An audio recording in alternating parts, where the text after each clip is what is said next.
que tem histórias. Vocês sabiam que as histórias do folclore brasileiro são a junção das histórias, mitos e lendas dos povos originários com aqueles que aqui chegaram a partir de 1500? As histórias do folclore brasileiro fazem parte de um repertório imenso de histórias que nos fazem enquanto povo brasileiro. Conhecer essas histórias é conhecer um pouco da nossa história, do que nos faz brasileiro, do que nos faz falar de certa forma, do nosso sotaque, das nossas alegrias, das nossas tristezas e dos nossos medos. Vamos conhecer um pouco dessas histórias? Essa semana eu vou contar 3 histórias diferentes.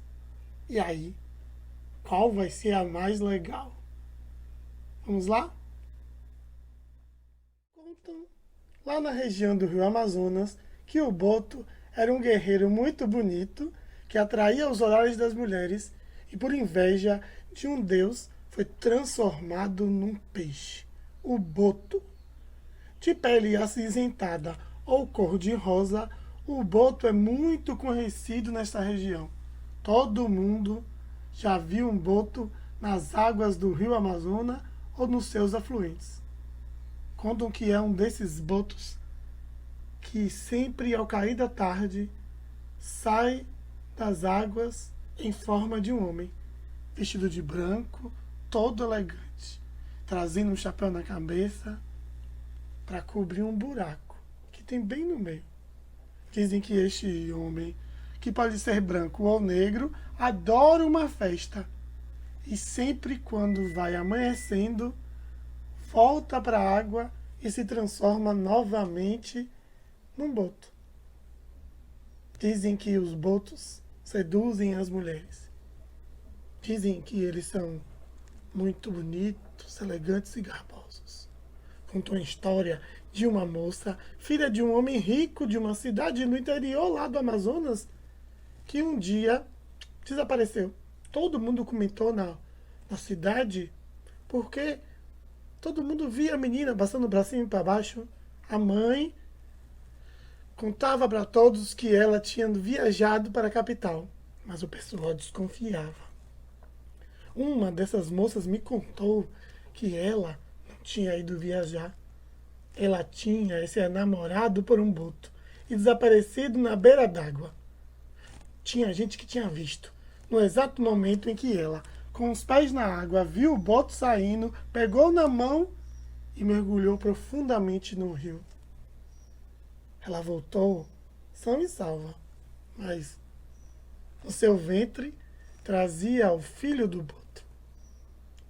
Depois de 9 meses, todo mundo viu aquela moça trazendo um bebê no colo. E para esconder o buraco no meio da cabeça, a criança sempre estava com um gorrinho ou com um lenço em cima da cabeça. Dizem também que numa festa muito animada naquela região, 2 forasteiros vestidos elegantemente apareceram e dançaram a noite toda. As moças ficaram babando com aqueles forasteiros que, com o cair da noite e o amanhecer do dia, saíram e, sem saber para onde iam, que estavam longe do rio, se jogaram num poço. Se jogaram num poço no fundo de uma casa e lá ficaram. Quando o povo vinha da festa, encontrou aqueles 2 botos dentro de um poço, não entenderam nada. Um deles ainda matou. E quando abriu a carne do boto, sentiu um cheiro forte de cachaça. Era a prova de que aqueles 2 forasteiros eram o boto transformado em homem. São histórias misteriosas que trazem lá do norte do Brasil. São as histórias do Boto Cor-de-Rosa. Você já ouviu falar sobre este personagem do folclore brasileiro? Eu tenho outras histórias para contar, mas eu quero saber de você. Outro personagem que eu vou apresentar a vocês é muito conhecido e muito temido. Filho de uma família que já teve 7 filhas, o 8º filho se transforma em noite de lua cheia num lobisomem. Um lobisomem que sai em busca de novilhas, de animais pequenos, para saciar sua fome. Contam a história que um dia um jovem casal atravessou uma área muito perigosa, conhecida por fatos sobrenaturais. Contam que naquela região, naquela época, todas as galinhas haviam sumido em noite de lua cheia. Os homens avisaram para não atravessar aquela região, mas o jovem casal insistiu. Acreditava que se fosse mais rapidinho, mesmo à noite, chegariam ao seu destino naquele mesmo dia. Acontece que quando atravessavam aquela região, o homem sentiu uma vontade enorme de ir ao banheiro. De ir atrás da moita, na verdade.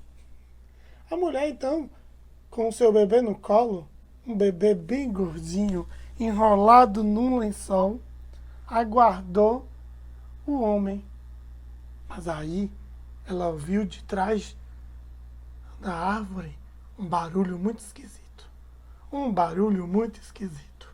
E a mulher começou a tremer. Tremer, tremer, quando de trás da árvore saiu um bicho muito estranho. Era um lobisomem. A mulher, desesperada com a sua filha no colo, subiu correndo numa árvore. A saber como, mas ela conseguiu subir e lá do topo se esconder.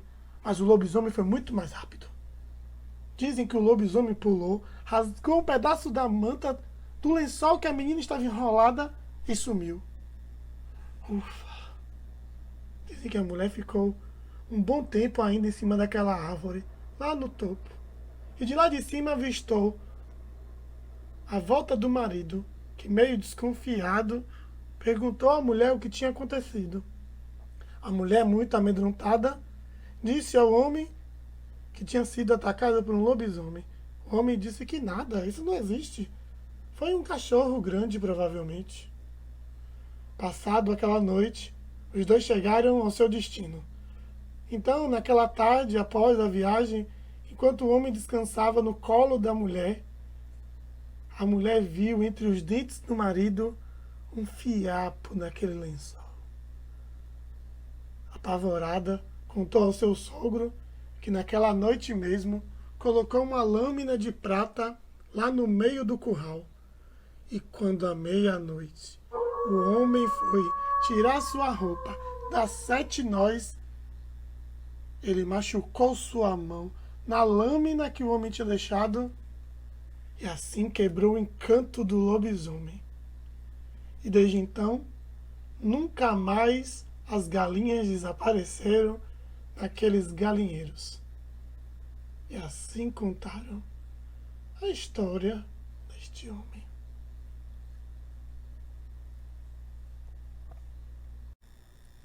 A nossa última história é muito conhecida por todos. Já teve música, já teve filme, já teve até programa de televisão, revistinha em quadrinho. A última história que eu vou contar para vocês é a história do Saci. Ixi, o Saci, aquele menino danado que pega a gente rápido como um ciclone, rápido como um redemoinho. Dizem que um menino muito traquina, levado daqueles que não adianta dar conselho, vai aprontar todos os dias, um dia ficou de castigo. A mãe dele, que já tinha cansado de tanto conselho dar para aquele filho, naquele dia, deu um castigo daqueles. Então, mandou o menino ir para o quintal e ficar lá sentado em cima de um pilão durante o dia inteiro. Pois já era quase meio-dia, quando o menino, sentado lá no meio do quintal, em cima do pilão, viu um redemoinho vindo de lá. o redemoinho vinha, vindo, e o menino vindo, aquele. Vindo, aquele redemoinho chegando. Nem teve tempo de reagir. Logo o menino estava no meio do redemoinho. Ele foi levantado com um pilão inteiro e tudo. Imagine o menino rodando naquele redemoinho e ele desesperado segurando no pilão e ele cada vez mais alto, cada vez mais alto, cada vez mais alto. Quando o menino pensou em fazer alguma coisa, já era tão alto, ele estava tão alto que se ele se jogasse de lá, ele provavelmente ia se machucar muito feio. Então o menino ficou lá, assim, de olhos fechados, agarrado ao pilão, pensando, ai meu Deus, misericórdia, me salve, me salve, me salve. Mas aí, quando o menino passava por cima de uma floresta, ele não contou duas vezes. Quando passou assim, rente numa árvore, o menino se agarrou ao galho e ficou lá, preso no galho da árvore. O Saci, com seu redemoinho, foi longe, longe, longe, longe. Quando o menino já via que o redemoinho já ia para bem longe, ele desceu da árvore e pernas para que te quero. Correu, correu, correu. Chegou em casa com uns olhos desse tamanho. Tava assustado que só. Dizem que depois disso, aquele menino tá bonzinho. Bonzinho, uia. Tá uma seda. Lindinho, fofinho da mamãe. Também, né? Depois de tudo isso, depois de que ele quase foi devorado, ele nunca mais aprontou. E fica por aí, todo morrendo de medo, toda vez que vê um redemoinho se formar perto dele. Vai que o Saci volte. E assim, eu contei para vocês 3 histórias da narrativa do folclore brasileiro. São 3 histórias incríveis de personagens. Primeiro foi o Boto, que veio lá de Manaus. O segundo foi o lobisomem, que é conhecido mundialmente essa história. Mas aqui no Brasil vai ganhando outras camadas. E o Saci, o nosso querido menino levado da breca, que está sempre por aí. Eu gosto muito dessas histórias. E você? Gostou dessas histórias que eu te contei? São as histórias do folclore brasileiro. Histórias, como eu disse lá no início, que nos formam e nos dizem quem somos. Eu adoro contar essas histórias. E espero que vocês tenham gostado de ouvir essas 3 histórias do nosso folclore. Então, um beijo e até a próxima.